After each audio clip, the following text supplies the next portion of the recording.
never a dull moment, is it, as a West Ham fan? Let's be honest. This summer has been quite unique, really, in terms of the fact that we witnessed West Ham mentioned in the press every day. We seem to be a massive talking point in every newspaper. We're getting constant big things coming out about this and revelations about that, and it's just non-stop. And we haven't signed a player yet. I've never known anything like it in the summer transfer window. And I'm talking right back to the beginning of it, because obviously the Declan Rice sale, it was just constantly in the press, and I'm stunned. I'm still stunned that we are in this position, that we are now approaching. In fact, today, it's a week until the Premier League season kicks off. It kicks off, doesn't it, on the Friday night? So it's remarkable that we are now a week away from the Premier League season officially starting, and West Ham are still not without a signing.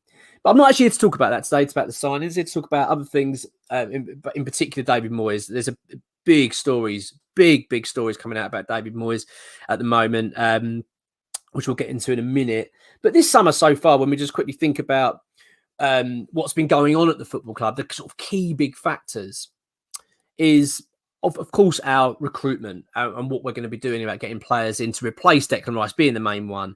But the Tim Steidten appointment is one that's the sort of key factor, I think, this summer, a key change in direction the club have gone down. And let's be honest, well, when we talked about this on his appointment in an earlier video, this is way back before he even was appointed, I highlighted my thoughts on it then, saying that, you know what, I'm struggling to see how David Moyes would work like this. Because we've seen David Moyes, we know David Moyes. Us fans we know how he operates. He is a very stubborn man. He sticks to his principles. And he just doesn't get swayed, does he? He's not there for swaying. He's very, very stubborn in his thought process and how he does things, how he approaches things, and the players he wants, and the way he plays his tactics on the pitch. He's very stubborn. I mean, so much so we had Mark Warburton, who's a friend of David Moyes, saying, "I had to leave the club to save the friendship." That's a friend. So we know this. So the appointment of Steidten was always going to be difficult to get your head round, because Steidten works and operates in a way that doesn't align with David Moyes at all. So it was always going to be a problem, and it's just coming to fruition. I mean, it's been coming. When I say coming to fruition, it's there. It's happening. It's been happening for a long time. This is why we are now a week from the start of the Premier League season, and West Ham are still without adding to the squad because of our ludicrous transfer policy this summer, which just seems to be that as I talked about previously, that David Sullivan is desperate to stick in this sort of midway point. He's trying to appease both. It's just not working, is it, at all? There's confusion. There's no direction. There's no leadership at this club. There's no leadership in terms of where we're going. It's just everything's got a question mark at the moment. And the Tim Steidten appointment is causing issues in terms of, and I'm not having to go at Tim for this, it's causing issues like we predicted, because the manager is not working with him. And we're hearing things. We've been hearing this for a couple of weeks now. Noises coming up from the club that Steidten's finding difficult for David Moyes difficult. Well, no surprise. We know he's difficult. If he can't get on with his own friends, people that he actually is close with in his own personal life at work, then how on earth is he going to get on with someone that's coming in to tell him this is who we're going to be signing? These are the players who's getting. He's never going to go, okay, fair enough. You just know that's not going to be the case. And do you know what? I actually get the feeling, this is just my gut feeling on this. When you go back to the last season, we obviously had a very, very difficult Premier League campaign. Very difficult, very disappointing. The football was poor. And we were in a relegation battle, weren't we? Let's be honest. From day one, from the moment that season started, and I think it was Man City, wasn't it, at home we lost 2-0, and then we went to Forest, we lost there. We were in a relegation battle at that point. And we didn't get away from, we didn't get, safety secured until 5-6 games to go, something like that. And then until we had enough points to sort of go, okay, we can relax, which is ridiculous considering we went into the season thinking we could be pushing for top 6 again. It was incredibly disappointing. My feeling is that David Sullivan wanted to get rid of David Moyes that year. At the end of that season, I think he wanted to change. I think the club have had enough. I think the players have had enough. Our coaches have clearly had enough. They've left. Kevin Nolan and a couple, one other, whatever. Then we are basically we've lost a lot of people because of David Moyes. Let's be honest. Players have been very unhappy, and I genuinely believe that the club wanted to see the back of David Moyes. I really do. I think that that was the consensus, that they wanted to change. But of course, we won the Europa Conference League. Fantastic, amazing. But much like the season before, our European football masked what was going on, that masked the problem. The problem with David Moyes and West Ham has been going on for a long, long time. A long time. This is not something that's new and fresh. This has been going on for, well, best part of 2 years. It actually started, it was a season before last when we turned the year. When we started it was basically the start of 2022. Yeah, that's when it started. That's when it really, the dip in form and the issues started to appear. And we've not recovered from it. And we just seem to be on this slippery slope as a football club because of it. And I get the feeling that the board, or the powers that be, Sullivan, etc., wanted Moyes gone. That was the ideal solution. However, we won the trophy. Now, this is where the lack of leadership has come into play, I think, because what West Ham, in my opinion, should have done, if they wanted to get rid of Moyes, let's go with the notion they did, because this is my feeling. If they wanted to get rid of David Moyes, they should have said to him, "Thank you, David. We're not going to keep you on. Thank you for everything. We'll say you've resigned. We're not going to say that you've been sacked. We're not going to go down that route. We'll let you go." The Celtic job was there, as we know. It's now Brendan Rodgers, of course, that's now taken that job. But they wanted David Moyes, accordingly. That was according to the reports. And it would have made sense. It would have been perfect. The perfect end to David Moyes. And we could have then gone in the direction that we want to go in. But they gave it the option to David Moyes. They said, actually, rather than us have this conversation, let's give David the opportunity, give him the choice. And he's then decided, I want to stay at West Ham. Fine. I personally don't really think it was the wise move. I don't really get it. If I'd have been in his shoes, I think I'd have thought this is the perfect way to leave. I can leave my stock outrageously high. I had a really good choice of jobs. As I said, the Celtic job would have been perfect, in my opinion, for him. But he didn't. He decided to stay at West Ham.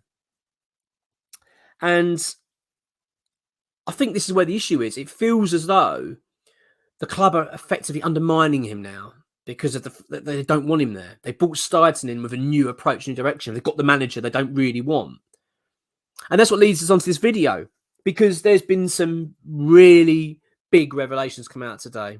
Now, these are news articles from newspapers that I think, not to be disrespectful, sometimes they might be slightly exaggerated, maybe. So I don't want to suggest that, oh my God, this is absolutely gospel. We know for a fact this is what's happening. But my feeling is if you're a newspaper like the Daily Mail and you're saying this is an exclusive, if you go onto their website as I record this is their main story. It's their main story on the back page tonight. It's the main story. That gives you a little bit of... gives it a little bit more credence. It makes you think. I think there's something to this. That's another big statement to make and put your head, your neck on the line. All I'm saying is I can't imagine a journalist putting that as a main story and going, well, I kind of just made that up. I don't think it's made up. I think there's something to it, and let's be honest, it wouldn't surprise us. Now the story is that David Moyes' position as manager is massively under threat. As I say, I don't think any West Ham fan will be very surprised by that. I think it's, for me, the writing's on the wall. It's been there. I think his job's been under threat all summer. But the interesting part is that they believe that David Moyes is close to departing the football club now, that he's becoming massively frustrated, disillusioned, and had enough because it feels like the club aren't delivering on what he wants. David Moyes is not going to agree with what Tim Steidson wants because Tim Steidson is completely different to David Moyes. Tim Steidson wants to go and scour the market, wants to find... He's the pearl diver, as we've said. He wants to go and find these gems. He wants to go and find young and up-and-coming players and build West Ham that way. David Moyes doesn't want to operate in that fashion. I don't blame David Moyes at all. Because David Moyes has only got a contract for a year. Why would he want to bring in 19 and 18-year-old players, or whatever, early 20s players that are unproven in the Premier League and say, go and work with these players when he's got... That's it. For him, it's a big risk. He's thinking, well, why would he care? He doesn't care about West Ham's long-term future. If he's not going to be here, why would he? Would you? Like, if you were, if you know, taking away you're a West Ham fan, think if you were managing, I don't know, Everton or whatever. If you've got 1 year to go, what you want to do, you want to end your Everton period as a manager on a high. Are you going to start signing young kids? I don't think you'd want it. I think you say, no, I want to sign players I know that are going to do me a job, that I'm going to finish the season strong. I totally get it. West Ham, on the other hand, aren't thinking that. David Sullivan and Mark Noble and Tim Starton aren't thinking like that. They're thinking long term. They're thinking, we want to build something. And that's where the big problem is. That David Sullivan is lacking the leadership again because he's stuck in this halfway house mode of trying to keep David Moyes, but then he's got a whole different system behind him. Do you know what I mean? They're thinking completely differently to the guy that's going to be managing the team. It's not working. It's causing a problem. What's really interesting, before I just started recording this, okay, I do my notes before doing my video. I went through a few bits and pieces, and I went online quickly to see what the latest was. I mean, I don't know about you, but every time I go online now, I'm thinking, oh my God, what next? You know, what revelation's coming out about West Ham? But there was another revelation, a really big one, and it's in the Daily Star. Again, take a little bit of a pinch of salt. I'm not going to sit there and say, yeah, that's it. If it came from, X, Jacob Steinberg, Fabrizio, you go, really, there's something in this. It's Daily Star, so you kind of go, okay.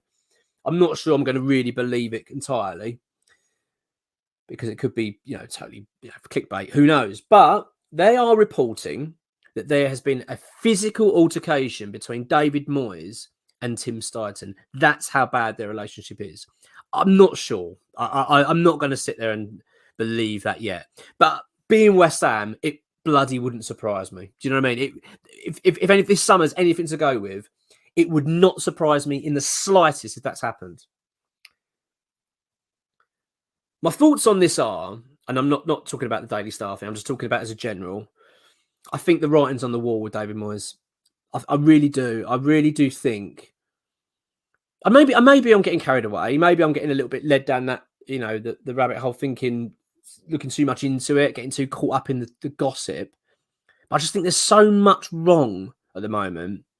There's clearly issues between Steidten and Moyes and the direction of where we're going.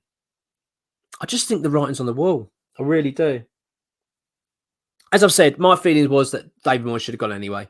I don't really think at the moment. I feel like he's sitting there in the job that no one really wants him sitting there. I think the club are hoping he would have gone. That's my gut instinct on this. I think they were probably thinking, didn't really want that. We're going to bring Steidten in. We wanted someone else to come in, a younger manager, someone that's going to work with Steidten and be aligned in the same thought process. We want young, hungry players. I think that's what West Ham fans want. It's sad though. I mean, I feel for David Moyes. I do. I really do feel for him. Like he's whatever you think of Moyes in terms of his philosophy in football and all these things and his stubbornness and all those things that he brings. Let's not forget he has some very positive traits as well. Very positive traits as a manager. I mean, you can't deny he's given West Ham some incredible years, and they cannot be ignored. To take West Ham to 3 years on the spin in European football is bloody remarkable. Considering how long we waited before that for European football, it's quite something. And he's given us a trophy. And so as much as we want to criticise the manager, because I've been critical of the manager, I do understand that I do respect what he's done. And I am grateful for it.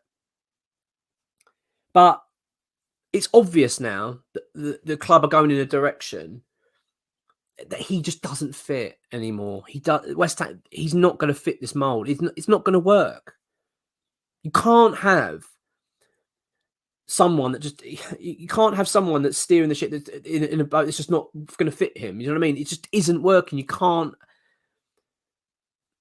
The club are just not going to work. It's not going to click. It's not going to operate because you're getting pulled in completely two different directions.